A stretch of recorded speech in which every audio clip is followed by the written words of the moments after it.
if you've been listening to something positive for positive people for a while, then you know that it is very rare that we have sponsors. And we got one. I want to introduce you, if you haven't already heard of them, to Beducated, and it comes from Education for the Bedroom. There's a free trial for all Beducated courses, and you get 65% off for the yearly pass with my coupon code SPFPP, the acronym for the Something Positive for Positive People podcast. And you can join Beducated from just starting at $9.99 per month.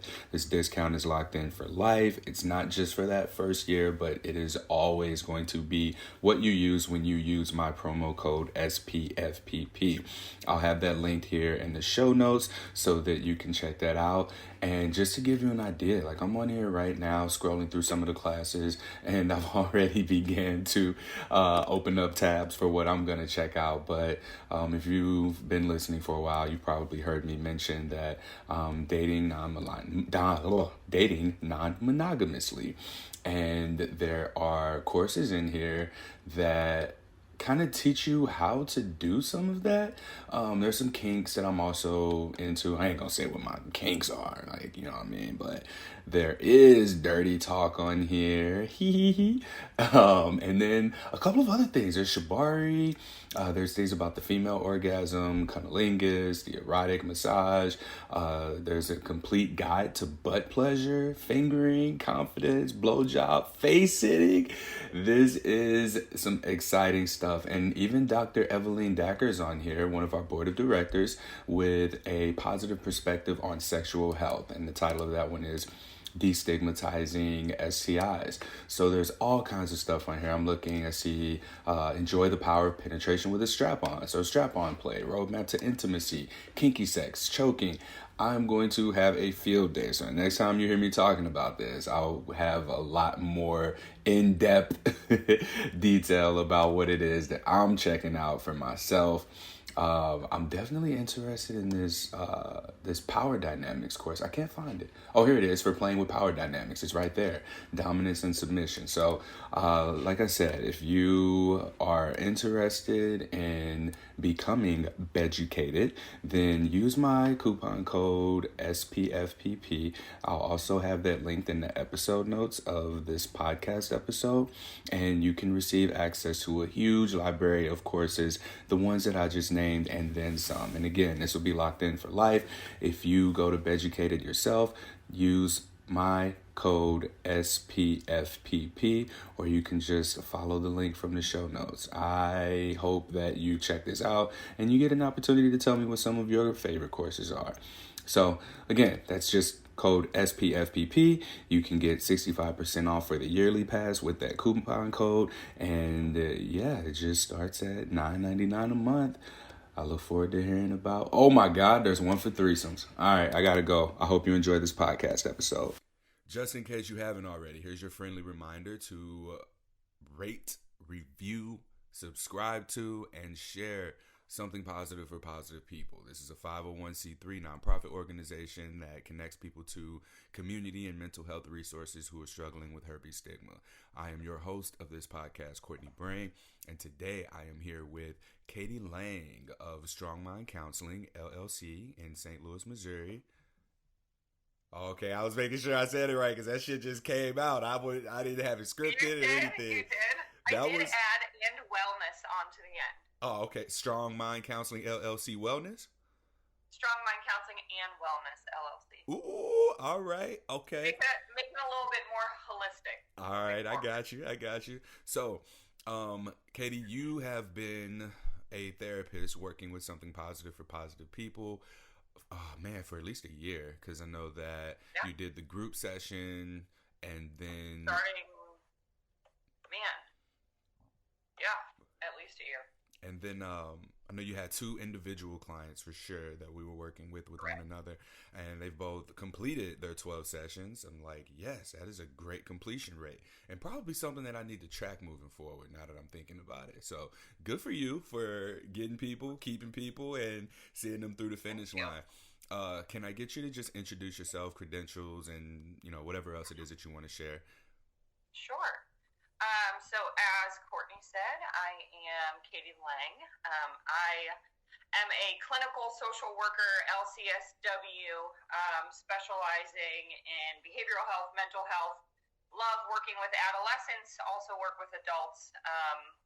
I would say my specialty is trauma. So I'm a rostered clinician in Missouri for trauma-focused cognitive behavioral therapy, which, you know, there's a difference between being trauma-informed and trauma-certified, but having that as a background can help you cover so many topics moving forward with adolescents or adults. So I guess what's the difference? What would the difference be between being trauma certified and trauma informed?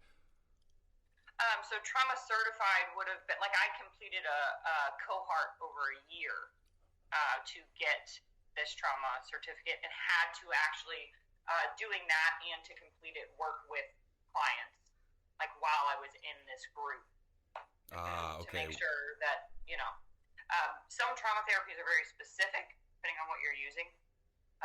So to make sure that I was doing everything accordingly, that I could process with other clinicians and doctors while I was doing it, and things of that nature.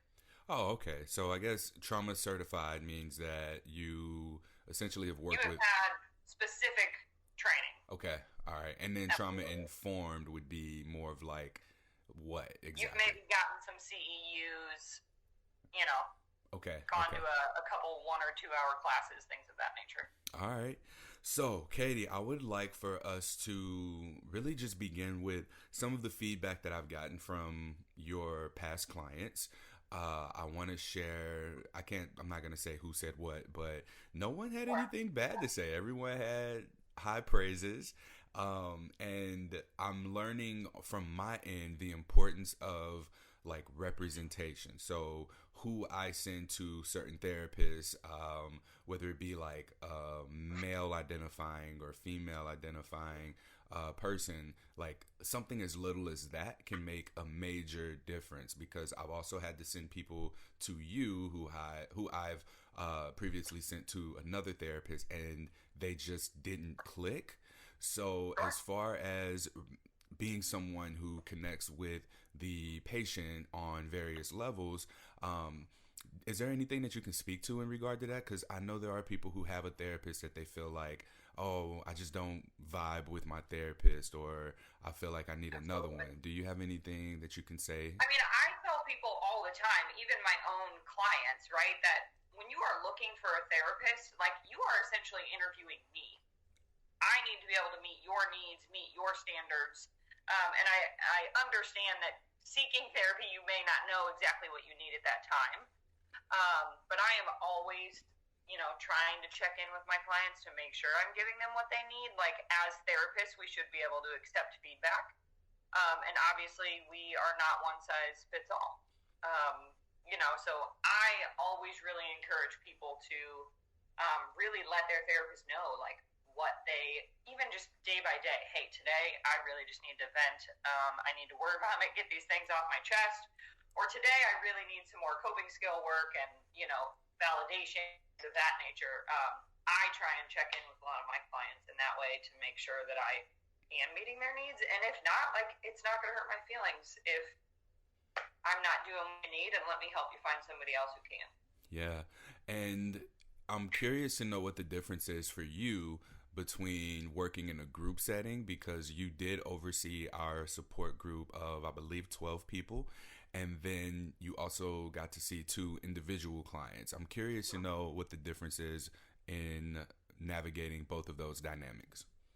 Oh, I love both. So group settings can be, if group settings are good, it can be awesome, and especially with adults, a little bit easier to navigate if you have a lot of adults who are really willing to participate, which is exactly what this group was. Um, if you have a group, I work with adolescents as well, let's say of adolescents who are a little bit more oppositional or not as cooperative, then group dynamics can be really hard. Individual, obviously, you get more of that in-depth one-on-one. You can process things more openly that maybe you wouldn't share in a group. You might still participate in a group and maybe hold back a little bit, right? I am sure, and there's nothing wrong with that, that we had some people in this group who were very willing to share and very open about their story, which is amazing because that can give other people strength to hear those things, or even just to validate themselves to hear it. And then there were other people who were there every week but maybe didn't share as much, and that's okay too. And so group is fantastic support wise. Individual is great for more in depth. I wouldn't say one is necessarily more difficult than the other for me as a therapist. Okay. When people just sit there and they join the space and they're there, they keep coming back for a reason. So I'd like to know, for anyone who might be hesitant to join a support group or group therapy because maybe they're shy or they feel like they don't belong or don't fit in, can you speak to what a person who just doesn't participate might be experiencing? As far as maybe like what they could get out of still attending, even if they're not active, yeah, absolutely. And I have seen this in multiple facets, just to sit there and hear other people's stories, right? You can relate in some form or fashion, right? So I also like to think of it as, let's say, Alcoholics Anonymous AA, right? Sometimes I will refer people to Alcoholics Anonymous, even if they are not struggling with alcohol abuse. Like, hey, go sit in on an open meeting. See how you feel. Anytime they use the word alcohol, substitute it for blank, right? Substitute it for, marijuana, other substances, whatever it may be. That there is still a lot that you can relate to. Maybe we just have to play around with the wordage a little bit in our own head. But being able to hear other people even speak to some of their life difficulties or their traumas and know that, hey, these people are still resilient, they're still working through, they're willing and open to share. Whether they realize it in the moment or not, that can still give them a lot of strength and insight moving forward, right? Like you find yourself then a day later, a week later, a month later, like recognizing, oh, wow, like that's something that we talked about in this group. And while maybe I didn't vocalize this, that is something that I'm struggling, or this is something that I'm doing on a day-to-day basis to help myself. Yeah. So it's definitely not required. It's absolutely so helpful and can be a lot more beneficial if you're one of those like active participants in the group, and can just, help your own self-esteem and self-confidence. But just to be in there and actively listen to things that other people have to say can be all that someone needs. Yeah, I appreciate you sharing that. Let's get right into the bulk of what our conversation is going to be about. So I go around and I say sexual health is mental health, and that has, like, depending on who I'm talking to, it determines the angle that I take in explanation. So when you hear that, what are your thoughts considering your experience working alongside something positive for positive people? Sure. I would say that sexuality, sexual health, like that is an inseparable part of being human, right? So if we're talking about overall wellness, and kind of dimensions of wellness in the therapy world, like we can't fulfill the dimensions of wellness without talking about sexual health as well. They're all interconnected and entwined. Now, in your experience with supporting people as a therapist, navigating the stigma around their herpes diagnosis, let's speak to that, because one thing that I've noticed in interviewing people is that yes, they're coming to therapy for navigating the herpes stigma and their diagnosis, but that's not all they're talking about. What are some of the things that come up when you're in, let's start with the one-on-one settings for therapy, and then we'll branch out from there. Oh, absolutely. And honestly, especially in one-on-one, but even in, the group, everything we were, kind of tying back to why we're here, right? And a herpes diagnosis and how it's affecting our our lives. But even I would say, I mean, we talked about, I came in with I had a different topic prepared for us each day that related. If conversation took us otherwise, fantastic. And I kind of approach individual therapy the same way. I'm going to have something ready for us in case we need it. But, oh my gosh, very rarely, especially individually, are we actually talking about a herpes diagnosis or STI status. You know, we're talking about all of those underlying feelings and connections. So relationships, boundaries, shame, just stress. In a therapy world, we're doing a lot of cognitive behavioral therapy, so working on the way that we're thinking about things and the way that we think influencing our emotions and our behaviors. So, you know, that negative self-talk, that comes up all the time. So, I mean, we're really, you know, herpes diagnosis may be the reason that you referred them to me and to work with them, but there are so many other things that we are touching on throughout our sessions, especially one-on-one. I would say we're maybe actually working through diagnosis-related things, I don't know, maybe 30% of the time. Do you find that there's consistently like an underlying behavior pattern or emotion that herpes may have brought to the surface? Oh, shame. Absolutely. Fear of rejection. You know, behavior pattern prior to diagnosis or after?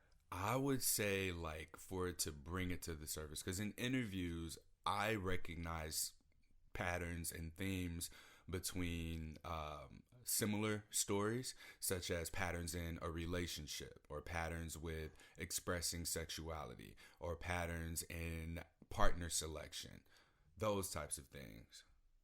Okay. I would say individually, I haven't worked with enough people specifically to have, you know, that kind of insight on my own end of patterns in that nature. Absolutely, I would say kind of just disclosure of sexual health in general, right? Would I necessarily call that a pattern, though? Because I think this came up in group a lot, is that just the educational piece is not there. You know, when you were working on a relationship, who was the person who told you, oh, well, one of the, you know, if you're going to get in a relationship with someone, you know, intimately, you need to talk about your sexual health with them and the last time you were tested or things of that nature. Like, where does that come from? Nowhere. No one's telling anybody that is important, right? We may talk about values, which are also important, right? And a lot of other things, but that was a big thing in our group, is that, you know, growing up, education in school, even discussions, you know, with maybe that family member who had that birds and the bees talk or whatever it was with you, that nobody was saying, like, hey, you need to take care of yourself in this way and make sure that you are getting tested and you know your STI status and you are sharing it and asking those questions of other people. Yeah. Shame and rejection. You said shame and rejection were two things that came up. I'm curious to know if you can give us like a vague share of how you support people in navigating those two things, because these are high up on the list of what people experience. There's this fear of rejection, and then there's just this shame. Absolutely. And shame is really societally built, right? Shame is something as simple as, like, I woke up late and I'm going to be late to work, so now I'm going to tell my boss that there's traffic on the highway. Instead of just saying, oh, I just woke up late today, I'm going to be late. You know, it's like we think that we need to construct this other lie that's going to make us, you know, sound valuable, sound like this is okay. It's not okay for me to wake up late, but it is okay if there was traffic, right? So, I mean, shame is related to so many different things. It's kind of this spectrum of shame, right? There's avoidance, there's denial, there's, you know, somebody who willingly accepts it but jokes about it. things of that nature. Breaking down shame is really about like small things that we do every day to kind of build up our self-esteem. So when I talk to people about kind of breaking down feelings of shame, it's really about what are the small wins that we can have on a daily basis. But this, obviously this isn't something that can be tackled overnight. But it's really, if we're experiencing a lot of shame, it is probably connected to lower self-worth and self-esteem. So what are the small things that we're going to do on a daily basis, even including positive self-talk and things of that nature, to build that up and decrease level of shame? Yeah, I like what you said about shame being. I think you were going down the path of saying that shame isn't ours. It's constructed socially and externally and then projected onto us, and then we internalize that shame. And I'm Absolutely. seeing that we also have internalized stigma. Can you speak to that? Because you mentioned negative self talk, and you're giving me words and language that I hadn't had before now to put pieces together. So thoughts are sort of processing as I speak out loud. So when I Sure. hear shame and stigma, I think that that's projected onto us. We internalize it, and then it becomes our story. And then this is what impacts our negative self talk, which influences our behavior. Is that kind of like the Heck roadmap? yeah. Yeah. So absolutely. But ask me the question one more time. Well, shit. I guess that was the question. Like, is this what that looks like? Okay. Um, I We were going back to stigma being projected. Is that right? no. So I just wanted to paint that picture for people. That was it. Yeah. Um, I do want to know how we. I'm feeling like we don't end herpes stigma in the world. Like it just doesn't go away. But what I do feel like is we end it within ourselves, and then we start to sort of radiate that into our communities, into our support groups, into our dating life by being confident enough to just be like, yeah, I have herpes and I still have an active sex life. I'll share this with people who I want to know. And when we all can get to that level within ourselves, it's like stigma just becomes so irrelevant that it's not a thing anymore. And my Absolutely. question from giving that bit of a background is how do we dissolve stigma within ourselves through therapy? Okay. um, Gosh, in a ton of different ways. So that while society may project that stigma on to us from the beginning, right? It's holding on to most likely a lot of other deep rooted emotions that we have in our life too, right? So, you know, um, if we're talking about especially someone who never really experienced shame until this diagnosis, right? Which that would be great. Just to say that I've only experienced shame in regards to a diagnosis. Um, if that were the case, we could look at just identifying feelings that are related to the diagnosis, processing through those emotions, talking about different self-care activities, different, mantras, positive affirmations, positive self-talk, things of that nature, to build up your self-esteem, challenging any negative self-talk or cognitive distortions that may be attached to this diagnosis and this stigma. If we're talking, about somebody who has had a struggle with mental health journey their entire lives, and now we have this compiled on top of that, coming from a trauma perspective, this diagnosis itself can be very traumatic for a lot of people, right? A lot of people hear the word trauma, PTSD, they think war veterans, big things of that nature, right? Trauma is different for every person, right? We could all, be in one space and see and hear the exact same thing and experience it completely different.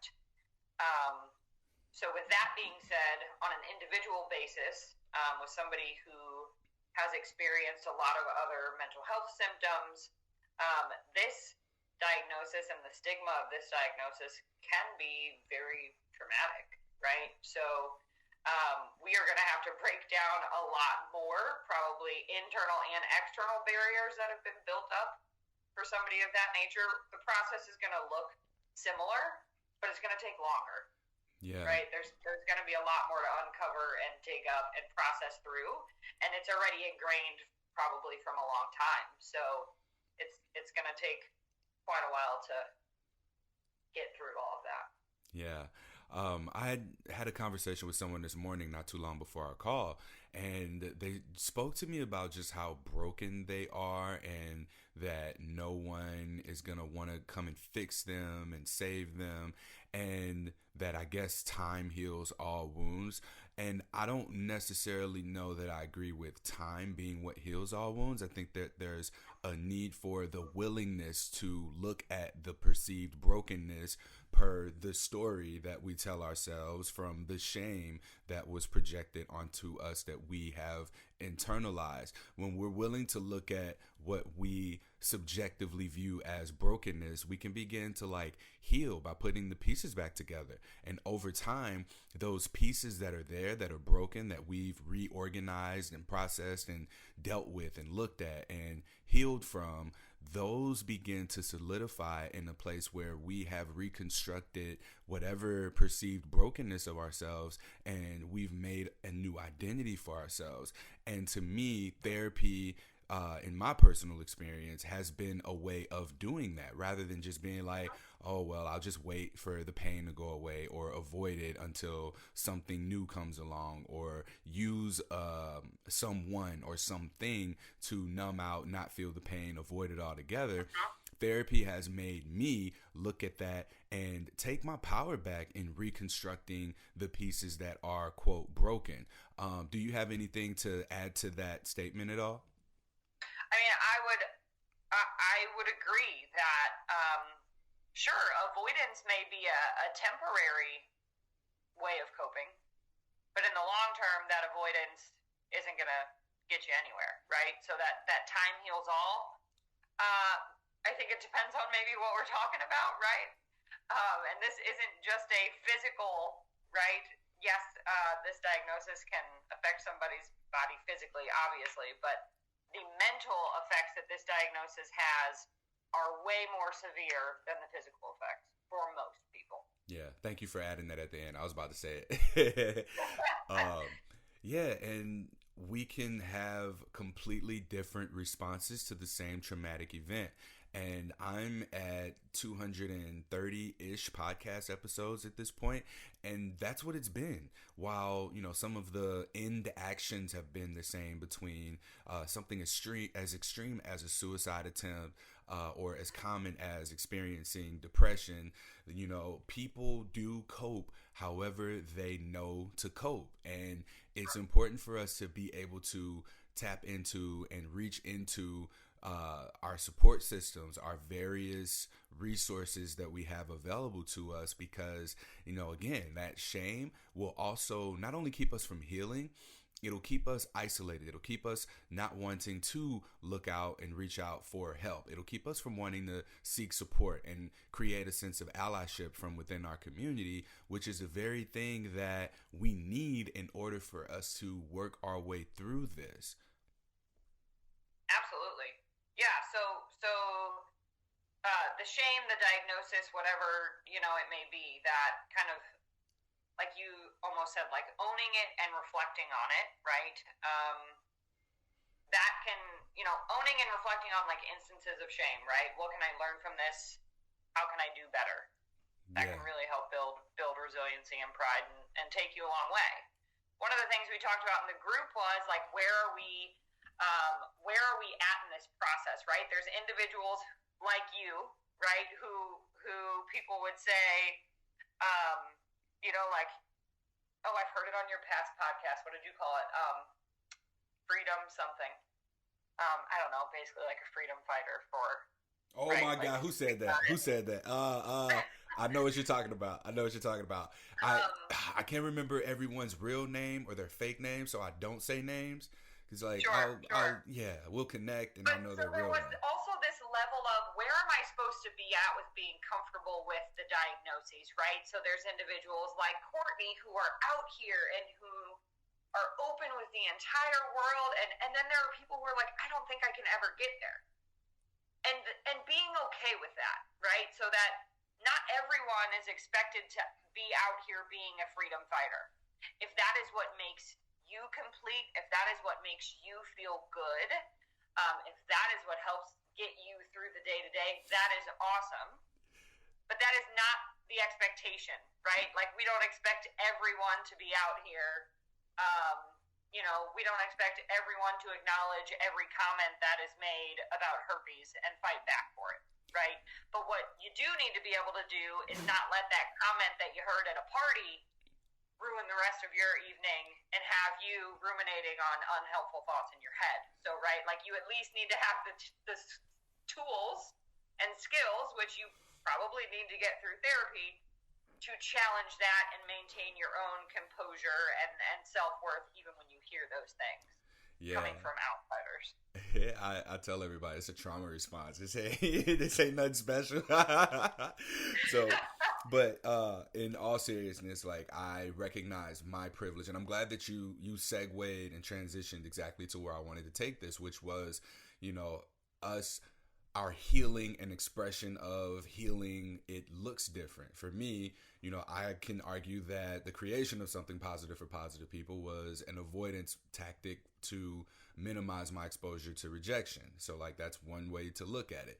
But along the process, like, I am in a space where I'm constantly recharging myself because there's a healing that's taking place from holding space for these conversations and having some sense of a mission or purpose, whereas someone else's version of what I'm doing can just look like getting through the day. Like, it's hard to do, especially if you're someone who hasn't been given the tools, you haven't been given the resources, you don't know what direction to go into after a herpes diagnosis, and the only thing that you have is your reaction to those 3 words. You have herpes. So in response to navigating this stigma, like, I want people to know my goal through putting you through therapy or supporting you and connecting you to these resources isn't for you to be like me. It's not for you to be able to go on your social media and say, I have herpes. No, the point of therapy for people with herpes, if you will, is that this is an introduction to it. Everyone can benefit from therapy. There should be therapy for everyone. And fortunately, through an unfortunate event, if you look at it subjectively, which is getting herpes, this was a movement, a business, a community that was structured in a way to make that kind of a thing happen. So I want for people to be able to come here, get what they need, and move on, and be able to manage the day-to-day symptoms if they have them, manage their disclosures, and be able to manage any stigma that surfaces externally from the world around you in a way that you choose. So this is about empowering you to make your own choice. This is not you come in and it's like, hi, Katie. What are you here for? I'm here because I have herpes. That's not what this looks like. And I don't want people to think that either. We're working through real things beyond the herpes diagnosis. Right, Katie? Absolutely. Absolutely. I mean, some of the things that we touched on in this group, right?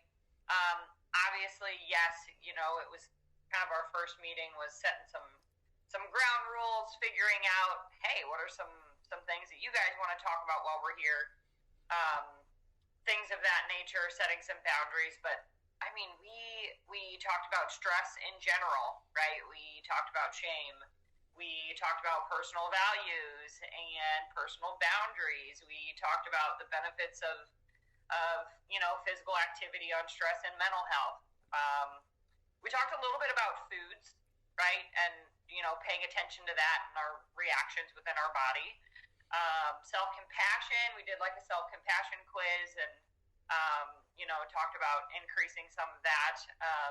And then like cognitive distortions, right? So those thinking errors that really all of us have. But there are a ton that are connected with getting a diagnosis as well. I tried to give a mantra at the end of every group, right? So I was like, if you, I hope not, but if you for some reason get nothing else from this, then you're at least going to leave with 12 different mantras, right? That you can speak to yourself and integrate into your life. So that was always a really fun one because sometimes we kind of came up with them as a group as well. So there's, yeah, and even to say, you know, because somebody might simply just be fearful and afraid of talking about the herpes in general, right? Just to say, like, honestly, you probably don't even have to talk about that for a few weeks if you don't want to. Honestly, you're going to get something out of this even if you don't talk about it. Yeah. Early on, you spoke to wanting to touch on the importance of community. Can you do me a favor? Can you elaborate on that? I don't know why I said, "Can you do me a favor?" Sure. Absolutely. So having others around you who have similar lived life experiences is helpful, right? In any aspect of life. So I can say, obviously, this was the first group that I have done with you. Hopefully, there are more because it was great. I think I loved it just as much as some of them did. But this was a fantastic group of individuals. They were very supportive. They were very empathetic towards one another, very encouraging towards one another, right? I mean, we need more people like that in our lives. You could just feel, so this was done virtually, right? Had people from all over the country, yes, but a few even not from the U.S., you could feel the energy through the screen, right? Which is amazing because most people these days know what virtual communication is like, and it can suck. And so being with a group of people, and man, I hope that everyone can relate to this somehow, whether they were on a team growing up as a kid, like being in a group of supportive people, of encouraging people, that in itself is therapeutic. Right? That in itself makes you feel good, even if it's just for that amount of time that you're with those individuals. So having a sense of, I can relate in this community, and in this community, I can be myself and not have to hide things, is so important. And sometimes those may be the only spaces where people feel like their true selves. I would like to add to this by sharing my own experience. You hit the nail on the head with an experience that I've had where when I found community, I found these support groups, I began to spend more time in these spaces, like digitally, around people who knew that I had herpes. It took for me to be around my friends, my teammates, people who've known me for forever. And one of them asked me, "Hey man, you all right? You don't seem like yourself." And I'm like in my phone the entire time because I'm liking the atmosphere of other people who all have herpes.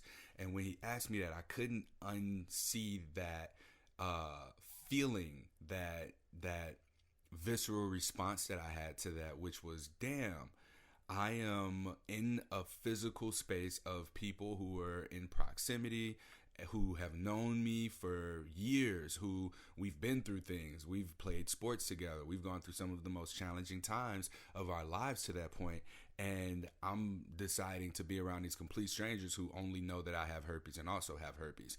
And I had to realize I liked myself more around people who also knew that I had herpes than I did around people who have known me even before my diagnosis. So something was wrong there. Something had to change. And for me, what that looked like was beginning to disclose to people around me and recognizing that they didn't look at me any different. So those friendships became so much more deep.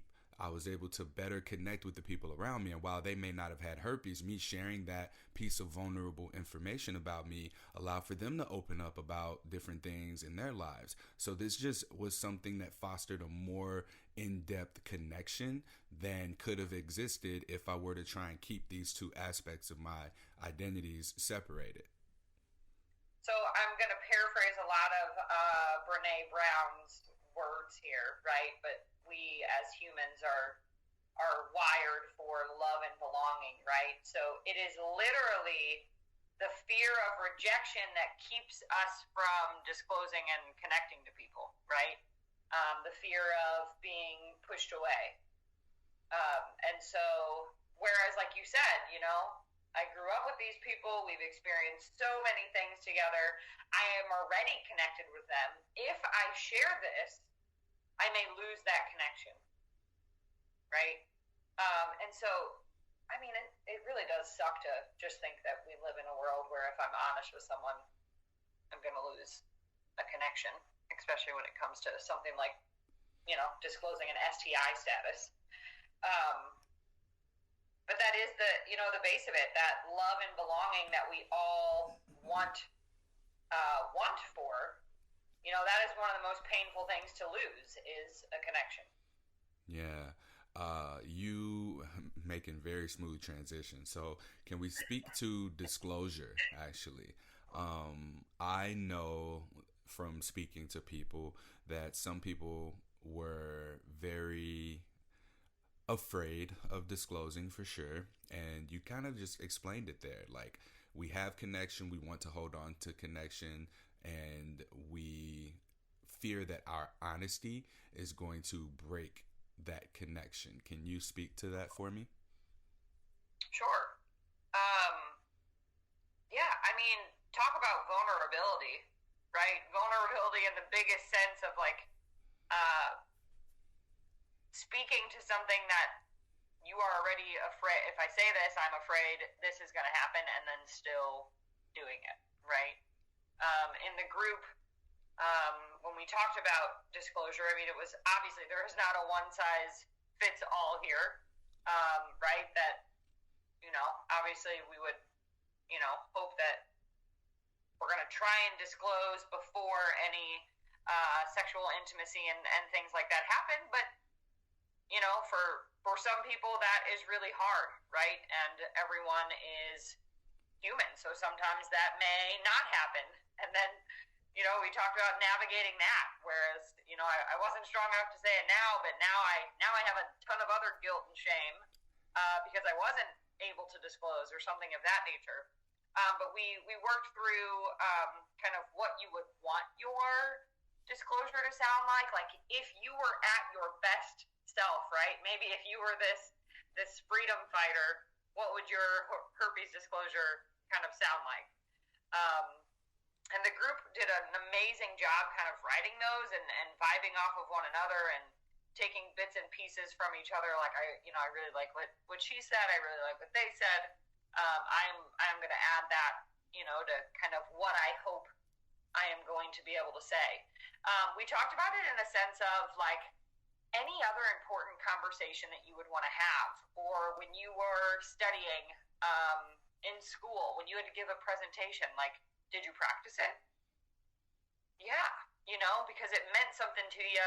You wanted to make sure that you said it in the best way that you could, that you were prepared, right? So, like, the importance of, as silly as it may sound, like, practicing this, you know, whether it's with yourself in the mirror, or whether it's with someone who does know your status, to just be more comfortable within yourself to say it.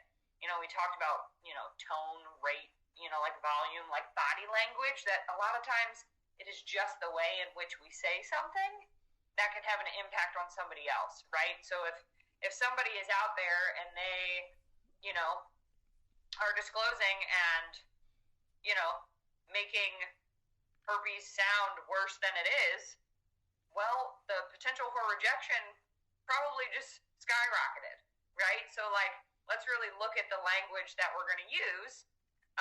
And that is one of the harder things that the group kind of explored is that, well, what is the right language, right? Statistically speaking, you know, there might not be enough helpful statistics out there necessarily, right?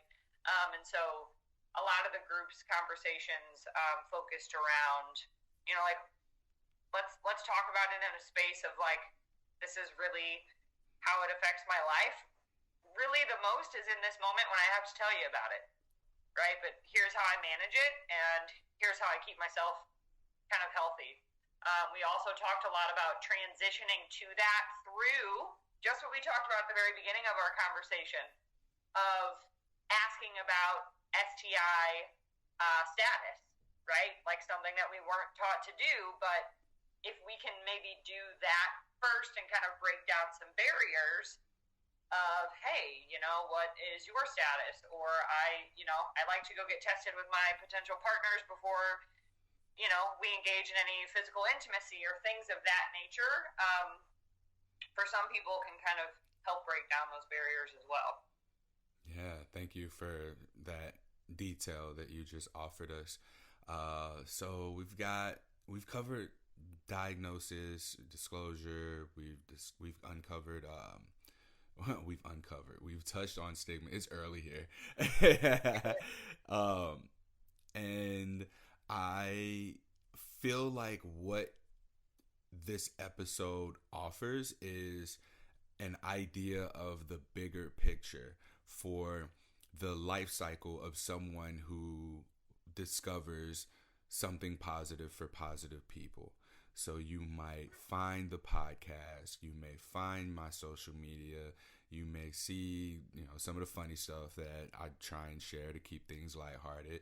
You may have a conversation with me via DMs, and you may find yourself curious about therapy based on what you hear in this podcast episode and even community. And once you get into that space, I think that's when the really hard stuff begins, because now you are directly challenging narratives that have, again, been projected onto you, internalized by you, and now influence your self-thought, your self-thinking, your self-talk, and now your behaviors are that you're doing things that are going to directly challenge your negative self-talk, that are going to challenge the internalized shame, that are going to challenge the projections of what's coming into you from those around you. So coming in and beginning this process is going to be something that provides a transformation that I hope to make in the herpes space, period. Like, I can't say that there is anything else out there like this. I know that there are people who do coaching calls. There are people who provide entertainment in relation to herpes, these short hits of dopamine that make you feel better about yourself just through laughter. But I mean, I'm not going to be an entertainer. I don't necessarily consider myself to be doing much more than being like a launch pad for people's experiences and a touch point for healing. So when people find me, when they find this space, all I'm doing is just basically being that coordinate point for people's lived experiences, who, people who share, like, I consider y'all to be volunteers. Like, that's what this is. It's a nonprofit organization made up of volunteers who are willing to trust me with their anonymity and come here and share for the sake of helping complete strangers that they'll never cross paths with. So that's what my hope is. Bigger picture is that people are able to, and even if you don't get therapy here, but see how therapy itself can be utilized. If you already have a therapist, if you already have community, know that you have the ability to go deep if you choose to do so, and it's choice. I want for something positive for positive people to represent choice for you. Katie, do you have any other things that you want to touch on before we close out?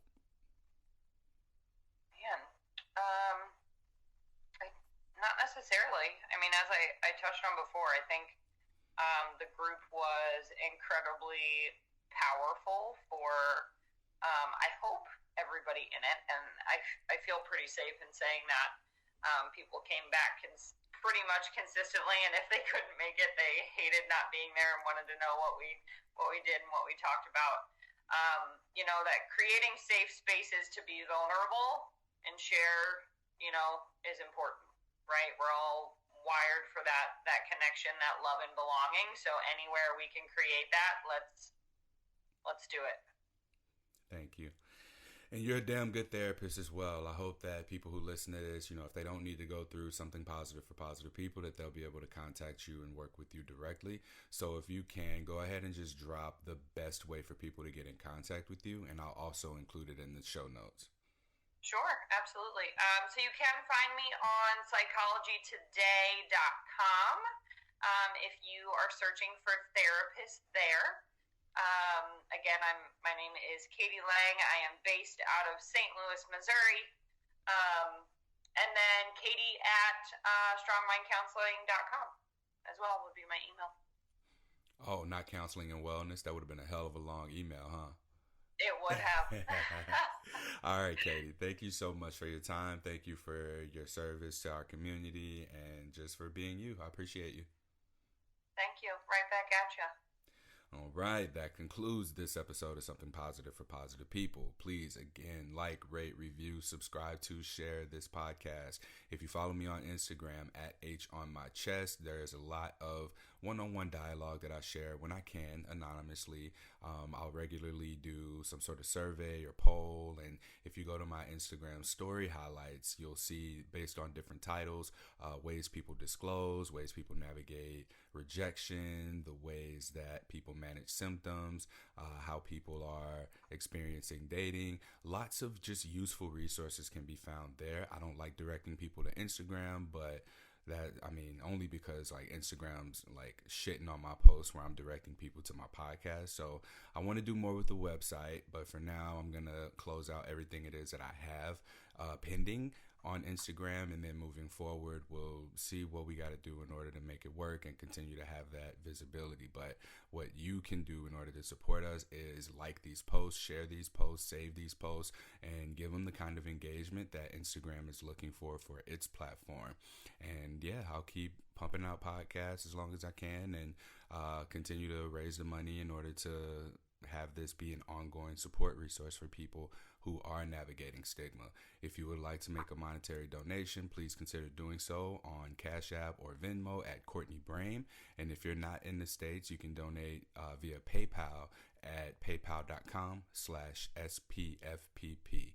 And remember, you can contact me whenever at Courtney@spfpp.org, or you can just connect with me on social media, again, at HOnMyChest. Till next time, stay sex positive.